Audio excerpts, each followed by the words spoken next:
Kemudian bersabarlah atas apa yang menimpa kamu. Semua yang tertimpa musibah saudaraku, sabarlah. Apa itu sabar? Selalu saya ulangi. Bukan ngelus dada duduk manis. Seperti di Indonesia begitu. Sabar ya, suruh duduk. Salah. Ya kan gitu. Tapi sabar definisinya adalah menerima takdir Allah, kemudian ikhtiar mencari jalan keluar. Contoh, Bapak Ibu bangun pagi, flu. Yang paling pertama, sabar. Apa itu sabar? Terima dulu takdirnya Allah. Allah sudah uji saya dengan penyakit. Karena biar kita ngamuk-ngamuk, penyakitnya tetap sudah ada. Gitu kan? Terima dulu sebagai takdir. Lalu ikhtiar. Minum obat. Konsultasi dengan dokter. Gitu kan? Minum teh hangat. Itu semua adalah ikhtiar. Ini namanya sabar. Terima takdir Allah, kemudian ikhtiar. Ada masalah dalam rumah tangga? Baik. Ini cobaan Allah datangkan. Sabar. Bagaimana sabar? Terima sebagai takdir Allah lalu ikhtiar memperbaiki. Coba, kan gitu. Itu namanya sabar. Dan ini dikatakan wasbir ala ma asabak. Ini dari dulu. Ibnu Abbas radhiyallahu anhu berkata, subhanallah baru semalam saya dapat posting gitu kan. Dari satu teman waktu di WhatsApp itu, kalimat yang luar biasa gitu. Dia mengatakan, ya, pada saat kau sedang keluhkan permasalahanmu dengan Allah, waktu musibah datang, mungkin kau menangis, tapi kau masih bisa tidur. Sementara Allah Tuhanmu menyelesaikan permasalahanmu pada saat kau keluhkan dengannya tanpa dia tidur. Kamu sedang tidur, Allah selesaikan permasalahanmu dengan cara dia yang kalau kamu tahu bagaimana Allah selesaikan urusanmu, kau akan menangis karena senang. Gitu kan? Allah SWT tidak biarkan. Diselesaikan oleh Allah Azza wa Jalla, tapi dengan caranya Allah. Dengan caranya Allah SWT. Mungkin kita berharap cepat, tapi Allah tundain 3-4 hari kemudian, sebulan kemudian. Allah kita ingin dengan cara A selesai, ternyata tidak. Allah selesaikan dengan cara Z.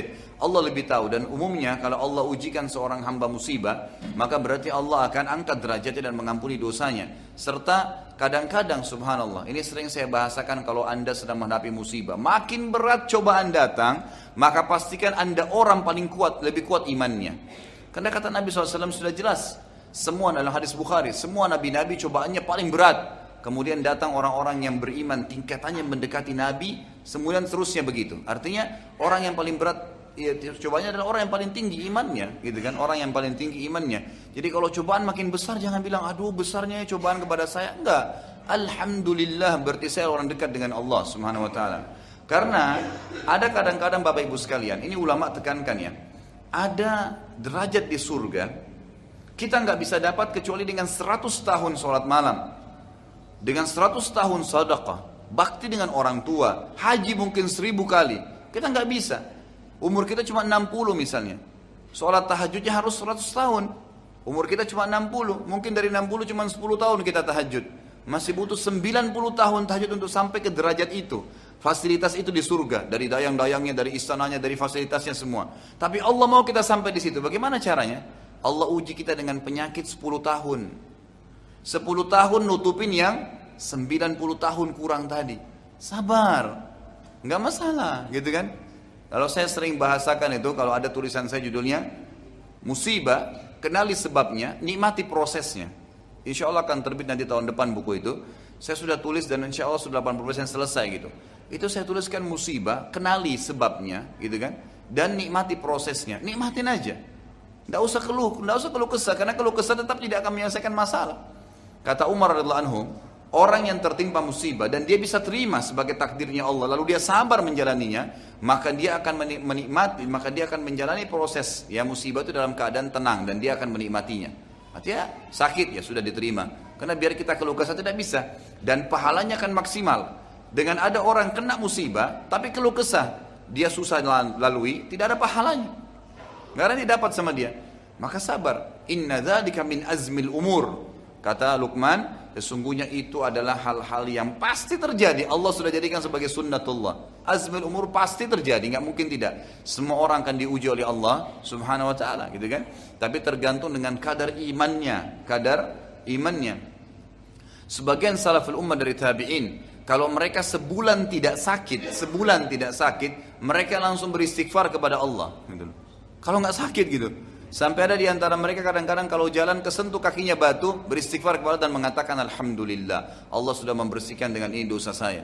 Sampai seperti itu. Mereka mau minum terlambat airnya, alhamdulillah. Cobaan datang, berarti ini akan mengampuni dosa-dosa saya. Ada derajat yang saya akan dapat di surga yang tidak bisa dijangkau kecuali dengan ini. Sedikit ada masalah, sedikit ada kekurangan harta, sedikit ada kekurangan, ada masalah penyakit, ada cobaan, gak masalah. Ada orang utang gak bayar, sabar aja, gitu kan? Sambil ikhtiar, gitu kan? Sambil ikhtiar. Ingat, sabar bukan duduk manis. Tagi dia, ikhtiar, tapi terima sebagai cobaan dari Allah. Jangan gara-gara orang utang 100 ribu kita sudah sakit sebulan gitu kan. Ya. Tapi coba kita ikhtiar, oh berarti Allah lagi coba saya. Bukankah Nabi SAW mengatakan apa dalam hadis yang sahih riwayat Bukhari? Siapa yang menghutangkan sesuatu pada orang kemudian belum terbayar, maka sama dia bersedekah setengah dari utang itu. Kalau ada pernah ibu-ibu saya sampaikan sampai nangis gitu, Ustaz ternyata saya baru tahu ya, 10 tahun saya pernah utangkan uang orang gitu kan, belum dibayar-bayar Ustaz. Ya sama 10 tahun kalau saya bahasakan dengan bahasa saya, setiap hari 10 juta waktu itu utangnya, sama dengan ibu tiap hari infak 5 juta selama 10 tahun. Berapa banyak pahala yang didapatin gitu. Makanya fahami dengan ilmu, maka kita akan bisa melalui kehidupan ini gitu. Itu pasti dari azmul umur. Tidak ada yang sia-sia dalam Islam, tidak ada yang sia-sia di dalam Islam. Jadi sabarlah, ya. Wasbir ala ma asabak. Sabar. Ibnu Abbas berkata radhiyallahu anhuma, dalam statement sabar ini, beliau mengatakan yang saya dapat posting semalam ya. Kalau seandainya, kata beliau, kalau seandainya langit ini rubuh, gitu kan, menimpa bumi, maka pasti Allah akan berikan jalan keluar kepada orang-orang yang bertakwa dan sabar. Jadi pasti Allah akan bukain celah-celah yang mereka tidak kena timpaan tersebut dan mereka bisa lari, lepas daripada reruntuhan langit. Bukankah Allah mengatakan, "Wa may yattaqillaha yaj'al lahu makhraja"? Orang yang bertakwa, orang yang patuh dan sabar itu akan diberikan makhraja, jalan keluar dari masalah dia. Maka tinggal sabar saja dan pasti hasilnya akan manis gitu kan. Nikmatin prosesnya. Ada orang tiba-tiba la qadarullah stroke. Dia ngamuk-ngamuk juga percuma. Kita lihat ada orang subhanallah stroke tiap hari emosional. Kenapa dia kena? Makin parah kan. Tapi coba ada orang bilang, oh dicoba sama Allah ya, sudah cobaan dari Allah. Ikhtiar, coba berobat, coba bertanya sambil dinikmatin, jalanin aja. Ada orang subhanallah lumpuh, ya tangannya nggak ada dua-dua, kakinya nggak ada, tapi tetap beraktivitas karena dia bisa nerima itu sebagai sunnatullah. Dan ingat itu hanya di dunia. Setelah di akhirat nanti, orang yang lumpuh di dunia, orang yang patah tangannya, orang yang buta matanya kembali semua sempurna di akhirat dan dia akan mendapatkan yang terbaik dari apa yang telah dicobakan kepada dia. Jadi sabar, gitu kan? Sabar insya Allah akan ada, pasti ada titik temunya. Yakin Allah bersama kita.